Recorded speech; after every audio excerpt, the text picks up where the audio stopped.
اعوذ باللہ من الشیطان الرجیم بسم اللہ الرحمن الرحیم۔ ناظرین السلام علیکم ورحمۃ اللہ وبرکاتہ۔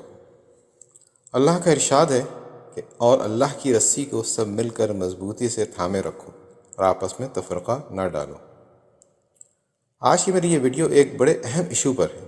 وہ ایشو یہ ہے کہ ایک برطانوی فلم کمپنی انلائٹنڈ کنگڈم نے ایک فلم بنائی لیڈی آف ہیون کے نام سے، جس کے رائٹر شیخ یاسر الحبیب ہیں، جو کہ ایک کویتی شہری ہیں لیکن لندن میں سیٹلڈ ہیں۔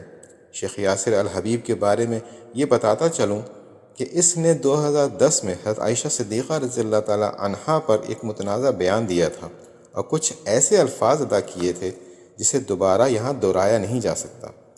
اس سے مسلمانوں کی دل آزاری ہوئی تھی۔ اس کے بعد کویت کی گورنمنٹ نے شیخ یاسر الحبیب کو اپنے ملک سے نکال دیا تھا اور اس کی شہریت ختم کر دی تھی۔ لیڈی آف ہیون نامی اس فلم کا ابھی یوٹیوب پر صرف ٹریلر جاری ہوا ہے اور یہ فلم لندن میں ریلیز ہونے جا رہی ہے۔ اس فلم کو یہودی لابی نے ایک سازش کے تحت بنایا ہے۔ اس فلم کے ٹریلر میں کچھ ایسی چیزیں دکھائی گئی ہیں جو متنازع ہیں، جس سے مسلمانوں کے جذبات کو بھڑکانے کی کوشش کی گئی ہے۔